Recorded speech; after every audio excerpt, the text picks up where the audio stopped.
A labaran namu na yau za ku ji cewa malamin addinin musulunci ya tunatar da musulmai da su rika neman gafarar Allah a kodayaushe a matsayin mabudin samun nasara. Masana sun bayyana yadda ya kamata a ce yara sun gudanar da watannin hutu na makaranta. Sannan kilinmu ya yi nazari kan muhimmancin cire ciyayi lokaci bayan lokaci don kiyaye lafiyar ɗan adam. Masu kallon mu assalamu alaikum, barkanmu da sake kasancewa a labaran NTA. Sunana Misbah Hassan ga kuma labaran daki-daki. An tunatar da al'ummar musulmai wajibcin neman gafarar Allah a kodayaushe da kuma rungumar tsoron Allah a matsayin mabudin samun nasara a nan duniya da lahira. Wannan shine jigon hudubar Juma'a da mataimakin limamin masallacin 'yan sanda da ke Bamfai na Bamfai Aminu Salihu ya gabatar ga rahoton. Sai Allah ya canza daga ni'imar nan ya koma kuma bala'i da tashin hankali, Allah ka kare mu. A yayin da yake tsaye a kan mimbari a gaban ɗaruruwan musulmai, limamin ya bayyana cewa Alƙur'ani da hadisi sun sha jaddada cewa waɗanda suka mallaki taƙawa za a gafarta musu zunubansu da ɗaukakar daraja da kuma tsira daga azabar wuta. Duk wanda yake neman buwaya, yake neman ɗaukaka, yake neman kariya, to ji tsoron Allah. Jin tsoron Allah tana sa mutum ya samu arziki ta inda baya tsammani.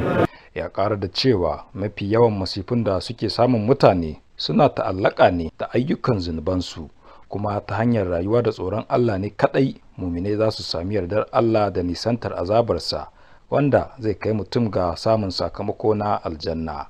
Limamin ya yi addu'ar Allah ya ƙaro ruwan sama mai albarka da ingantaccen tsaro a jihar Kano da ƙasa baki ɗaya. Misbah Hassan, labaran NTA. Ɗaliban makarantar firamare da sakandare sun fara dogon hutu bayan kammala zangon karatu na uku. Hutun, wanda ya wuce wata guda, sau da yawa lokaci ne na jin daɗi da annashuwa ga yara a faɗin ƙasar. Wakiliyarmu Amina Mahe ta tattauna da masana kan yadda ya fi dacewa a shagaltar da yara a lokacin dogon hutun. Lokacin hutun makaranta lokaci ne na nishadi a wurin ɗalibai. Masana ilimi suna tunatar da iyaye da masu kula da yara da su yi amfani da wannan lokacin yadda ya dace.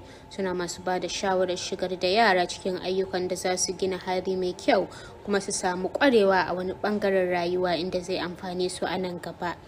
Abin da ya kamata ce yaro yana yin sa a gida, wanda yake yana da alaka da shi, yana da alaka da rayuwarsa, wanda baya samun yi saboda tafiya makaranta da zai yin, sai a ce ya zo yi wannan abin nan. Allah misali, a engaging din sa wajen koyon wani abin da yake na sana'a ne, a nuna masa muhimmancin ziyarce-ziyarce na yan uwa, a nuna masa muhimmancin dagewa da neman na kai ta hanyar me, idan mahaifin shi dan kasuwa ne, yaron ya ringa bin sa kasuwa, idan mahaifin shi sana'a yake, yaron ya ringa bin sa gurin wannan sana'ar nan, ko waɗansu abubuwa makamantan haka. Iyaye na amfani da hanyoyi iri-iri domin hutun ya zama mai amfani ga 'ya'yansu. Za su yi na first term next day, muka dan dudduba abubuwa da su, mukan ba su homework haka da safe kafin na fito sai na karba. At least na engaging din su akan islamiyoyi, wanda akwai da'awa schools haka, da yake yaro a bashi ya zauna baya komai, wanda a engaging dinsa. Sana akwai waɗanda kuma nake fita da su wajen neman abinci haka babban ciki. Ba su wani training na daban na karatu na addini da na boko, sannan kuma da zamantakewa yadda za su ba su tarbiyya, yadda za su kula da kansu da sauran abubuwa. Kusan ni yara na ban fiye barinsa gaskiya su fita yawo kai tsaye waje ba. Da yake an yi hutu, muna zama da su inda da safiya babu makaranta, za mu ɗan yi karatu, za mu yi bitan abin da suka yi a makaranta. Bacin haka za mu ɗan yi wasu karatun da ya shafi islamiyya na addini haka tare da su. Yayin da makarantu suka kasance a rufe, muna shawartar iyaye da su jagoranci 'ya'yansu zuwa ayyuka masu amfani domin wannan hutu ya zama lokaci na ci gaba tare da nishaɗi. Amina Mahe, labaran NTA. Ciyayi nau'i na tsirrai wanda ke girma cikin sauri a lokacin damina sakamakon taki da yake cikin ƙasa, sai dai kuma suna samar da wuraren fakewa ga sauraye. A cikin wannan rahoto mai zuwa, Hussaini Shehu Hussaini ya bayyana muhimmancin yanke ciyawa lokaci bayan lokaci domin inganta tsaftar muhalli da kuma kiyaye lafiyar ɗan adam.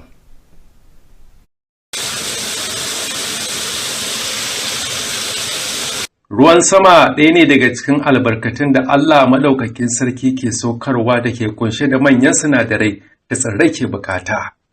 Hakan shi ke ba da kyakkyawan yanayin fitowar ciyayi da kan kasance abincin dabbobi da kuma kare muhalli daga barazanar zaizayar ƙasa.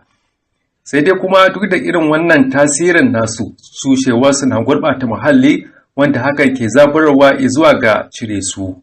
Da gaskiya ne ina ciccire shi saboda kaga yanayin wannan season din na malaria.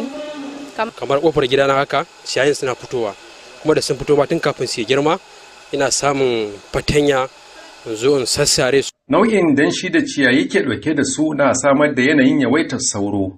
Tana bin mugun kwaro dama ya shiga cikinta ya kwanta, irin su kunama, irin su maciji. Kunama takan zo ta jirayanta ma a wurin ko kwayanta a wurin.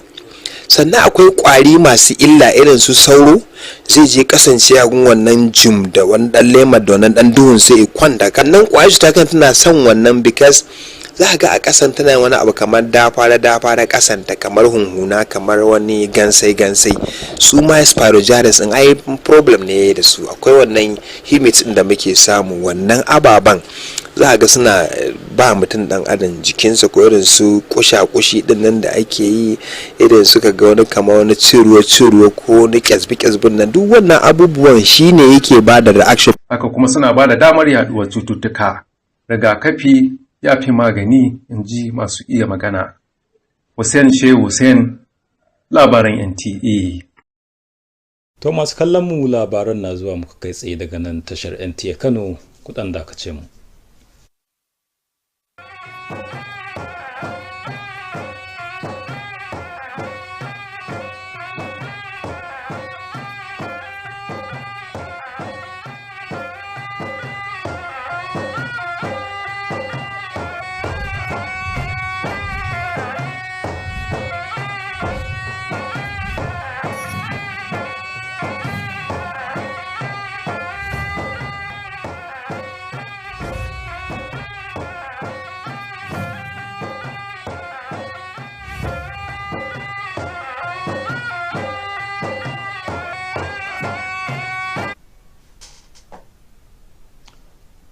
To barkanmu da dawowa, yanzu kuma labaran zai dora.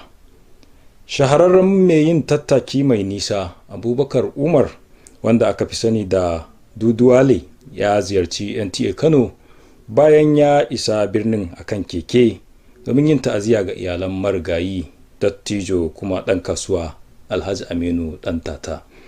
Ziyarar tasa wani bangare ne na tafiya mai girmamawa ga irin ayyukan taimakon da marigayi ya gudanar a lokacin rayuwarsa. Hussein Shehu Hussein ya zanta da Duduwale. A yayin da ya isa jihar Kano, Duduwale ya yada zango a gidan talabijin na NTA Kano. Sannan ya jinjina wa marigayi Alhaji Aminu Ɗantata wajen jibintar al'amuran al'umma. Sannan ya ƙara da cewa balaguransa ba kawai yana nufin tunawa da mutum ɗaya ne, sai dai wayar da kai akan muhimmancin koyi da halaye na gari. Abun da ya kawo ni zuwa Kano, ni dai Duduwale wata ɗayan da ya wuce baya ina shirye-shirye zan zo nan kasar Kano saboda ka hutu. Akwai matashi ne wanda ya yi abun da ya burge ni, na ji daɗin sa a Najeriya, da bana faɗakar magana yara su yi karatun boko da na addini, na kira leaders na mun Najeriya su dawo gida su bude kamfanin saboda yaran samu aikin yi. Rashin aikin yi kawo zaman banza kawai na kawo shaye-shaye har ga sace-sace a Najeriya. Saboda population matasa mun fi kafin federal government, mun fi kafin state government. To wannan matashin sunan shi Dr. Kabuta Rara, shi ne wanda ya tashi ya yi zuwa karatun allo a nan Kano. Da ya gama sai ya nemi sana'an waka, Allah ba shi ɗaukaka waka, kuma sai kuma kasansa da ka haife shi. Ya ɗibi yara aiki a gwamnati a Najeriya kusan 400. Kudu sun gani a cikin yakin sai Allah wa Janar Muhammadu Buhari rasuwa da shi da dattijo namu da taɓa muke alfahari a arewacin Najeriya shine Alhaji Ɗantata Aminu Dogo. Na zo musu taziya ga baki dai kenan. Aminu Umar ya shahara da irin wannan dogon tattaki don nuna mahimmancin zaman lafiya. Hussein Shehu Hussein, labaran NTA. To madalla, yanzu kuma lokaci da za mu leƙa duniyar wasanni. Ɗan wasan Tottenham ya zare ƙwallo ta ban mamaki yayin da ƙungiyar Spurs ta doke Arsenal.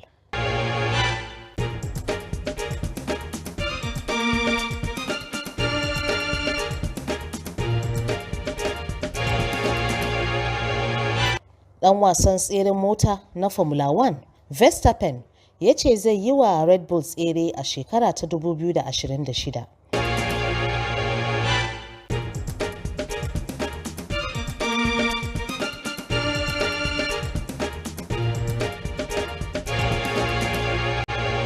Nori ba zai buga wasan Canadian Open ba sakamakon rashin nasara a hannun Vukic.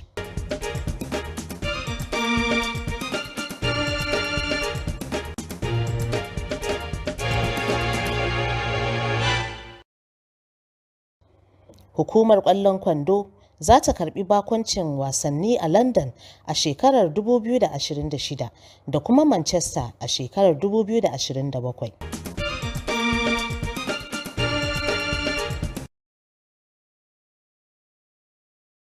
To sai kuma hasashen masana kan yanayi da za a tashi da shi gobe a nan Kano da wasu daga cikin biranen kasar nan insha Allah.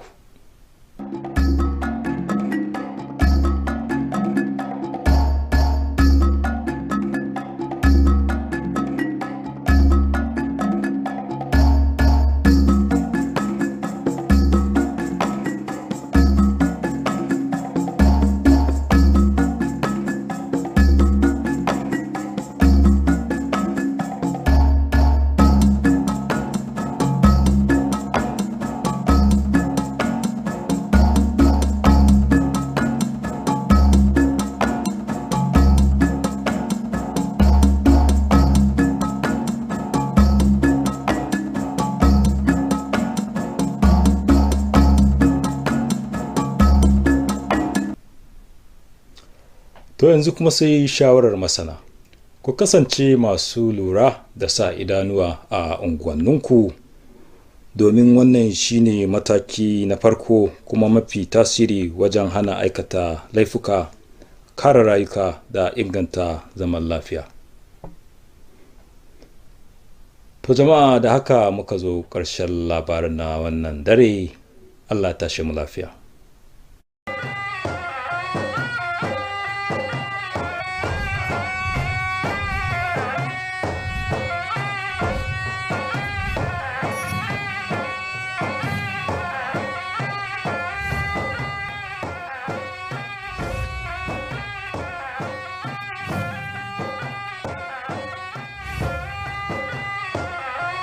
On the news tonight, Islamic cleric reminds Muslims to always seek forgiveness of Allah as key to success. Experts proffer ways to positively engage children during vacations. Plus, correspondent examines importance of regular weeding to safeguard human health. Thank you for joining us on NTA Kano News. I am Aminu Umar, and now the details. Muslims have been reminded of the need to always seek forgiveness of Allah and embrace the fear of Allah as the ultimate key to success in the world and hereafter. Musbah Hassan reports that this was the focus of the Friday sermon delivered by the Deputy Imam of Bampai Jumaat Mosque, Aminu Salihu.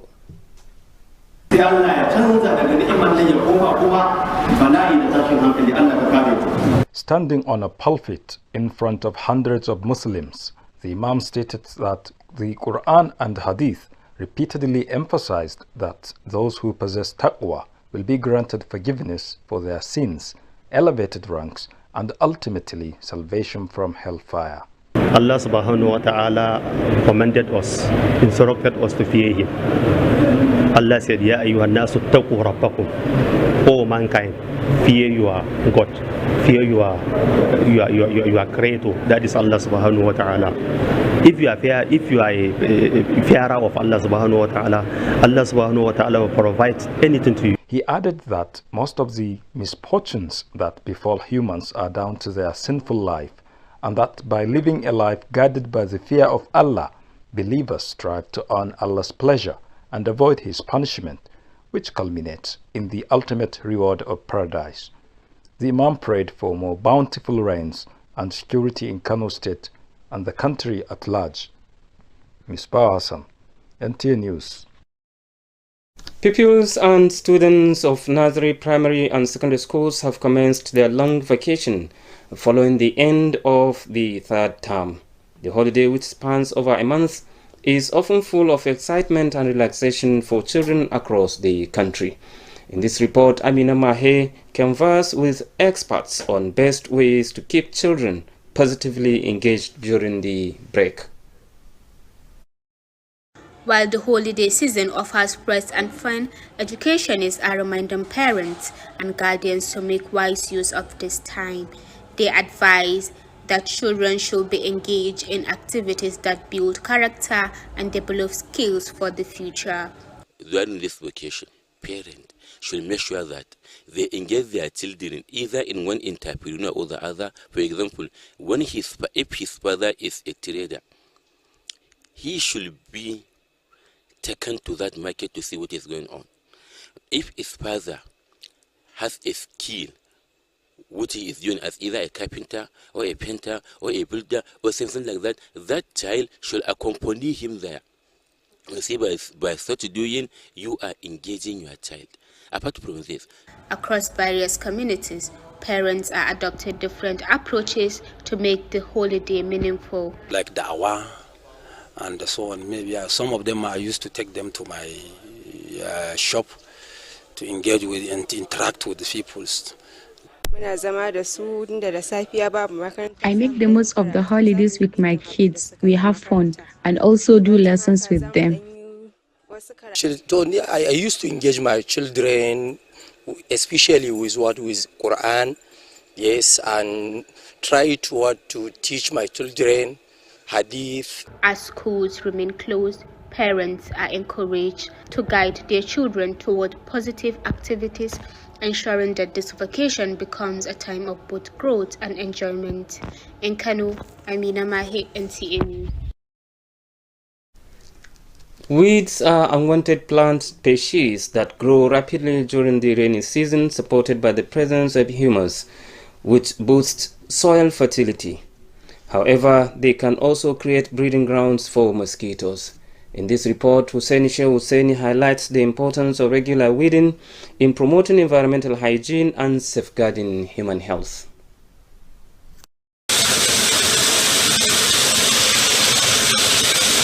Rainfall is a natural form of precipitation that carries essential nutrients and organic matter, enriching the soil and supporting the growth of vegetation. These favorable conditions also contribute to the rapid spread of weeds, as the moist, nutrient-rich soil encourages their proliferation. While some of these species serve as food for animals and perform ecological functions, their uncontrolled growth can pose environmental challenges. During the rainy season, the presence of thick weeds around homes and public spaces calls for deliberate efforts by individuals to clear and manage them for health and safety reasons. We want to be cutting the grasses by preventing ourselves and our environment. We have many problems like mosquitoes and other small diseases.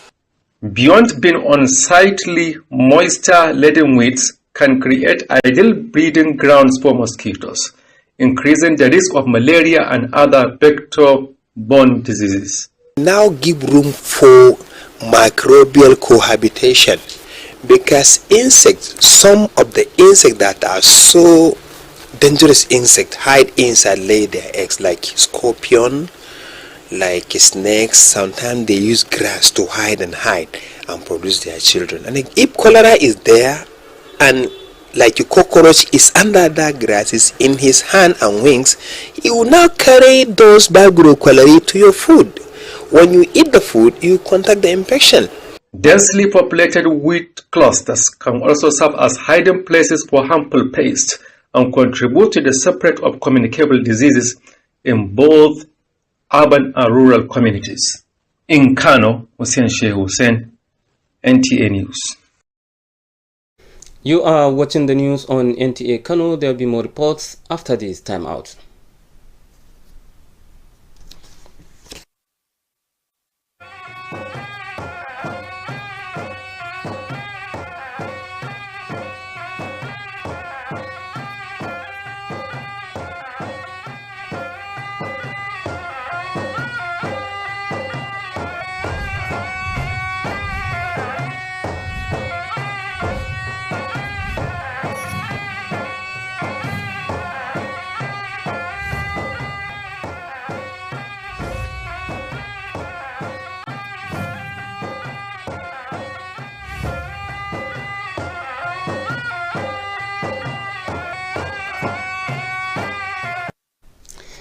Welcome back. This is NTA Kano News.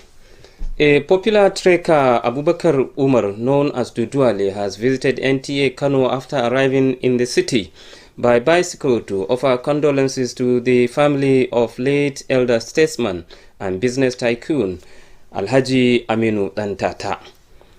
His visit is part of a symbolic journey to honor the memory of the respected philanthropist. Husseini Shehu reports. Upon arrival, Duduale made a stop at the Nigerian Television Authority, Kano. Duduale expressed deep admiration for the late Dantata, describing him as a pillar of community service, philanthropy, and integrity. Duduale's journey stands as a tribute not just to the memory of one man, but to the values he represented. Duduale is known for such long-distance treks to honor notable figures and promote national unity. In Kano, Hussein Shehu Hussein, NTA News. Our correspondent is standing by with happenings from the world of sports.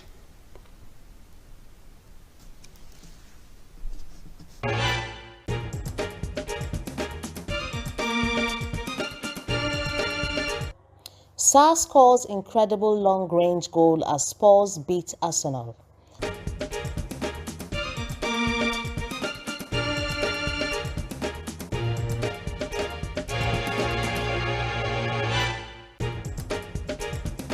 Verstappen says he will race with Red Bull in 2026.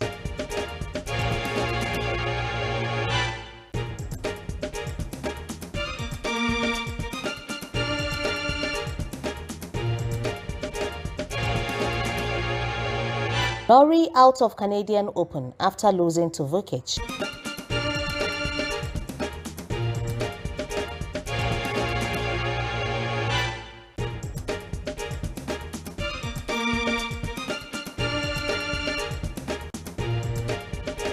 NBA to host games in London in 2026 and Manchester in 2027. We'll now look at tomorrow's weather forecast in Kano and some selected cities.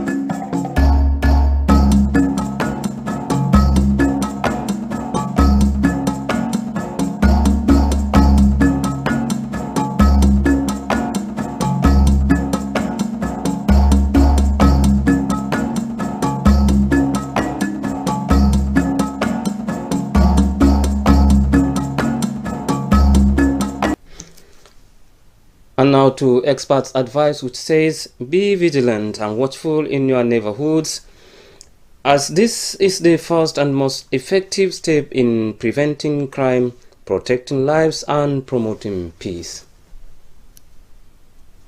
And that was the news. Thank you for watching. I am Amin Umar.